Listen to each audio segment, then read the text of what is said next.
Welcome to Yas cooking. Yas குக்கிங்கில் ரொம்பவே பாரம்பரியமான தம் ரூட் தான் நம்ம செய்ய போகிறோம். இதில் தண்ணி ஆட் பண்ணாமல், பேக்கிங் சோடா, பேக்கிங் பவுடர் எதுவுமே ஆட் பண்ணாமல் ரொம்பவே ஹெல்த்தியாக அந்த பாரம்பரியமான டேஸ்ட்டு மாறாமல் அப்படியே பண்ண போகிறோம். வாங்க வீடியோக்குள்ளே போய் பார்க்கலாம். ஃபர்ஸ்ட் நம்ம 2 முட்டை எடுத்துக்கலாம்.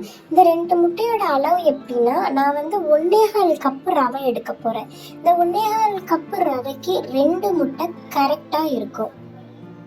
இதை நல்லாவே நம்ம பீட் பண்ணி எடுத்துக்கிறணும். நம்ம மிக்ஸி அப்படி இல்லாட்டா உங்ககிட்ட பீட்டர் இருந்தாலும் நீங்கள் பீட்டரில் மிக்ஸ் பண்ணி எடுத்துக்கிறீங்க. நான் இதில் மிக்ஸ் பண்ணி எடுத்துக்கிறேன்.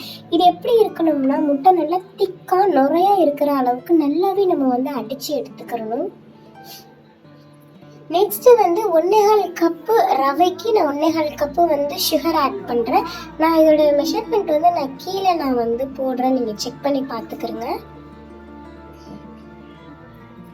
நான் 1.25 கப்பு சுகருக்கு நான் ஃபர்ஸ்ட் 1 கப்பு நான் இதுலேயே ஆட் பண்ணிட்டேன். அதுக்கப்புறம் 1/4 கப்பை நான் ஏலக்காய் கூட பொடி பண்ணி நான் அடித்து அதுக்கப்புறம் நான் ஆட் பண்ணுறேன்.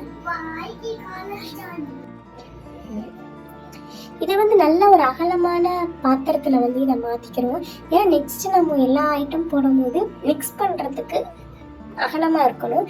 நான் 1/4 கப்பு சர்க்கரையை ஏலக்காய் கூட பொடி பண்ணி இதில் ஆட் பண்ணிக்கிறேன்.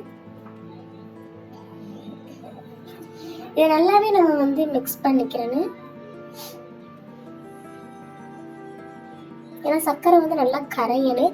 அதுக்கப்புறம் நான் அந்த 1.25 கப்பு ரவையை இப்போ நான் இதில் ஆட் பண்ணுறேன். இதில் நம்ம தண்ணியோ பேக்கிங் சோடா, பேக்கிங் பவுடர் எதுவுமே நம்ம ஆட் பண்ண போகிறது கிடையாது.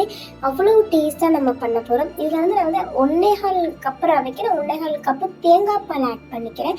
தேங்காய் பால் நான் தண்ணியை ஆட் பண்ணாமல் நான் ஆட் பண்ணிக்கிறேன். நம்ம தேங்காய் தண்ணி ஊற்றாமல் அரைச்சி திக்காக அந்த பால் எடுக்கணும். அதுக்கப்புறம் நான் 1/2 கப்பு நெய் இதில் ஆட் பண்ணிக்கிறேன். ஒரு பிஞ்ச் நான் சால்ட் ஆட் பண்ணிக்கிறேன். இதுக்கு கலருக்காக நான் ஒரு எல்லோ கலர் ஃபுட் கலரில் ஆட் பண்ணிக்கிறேன்.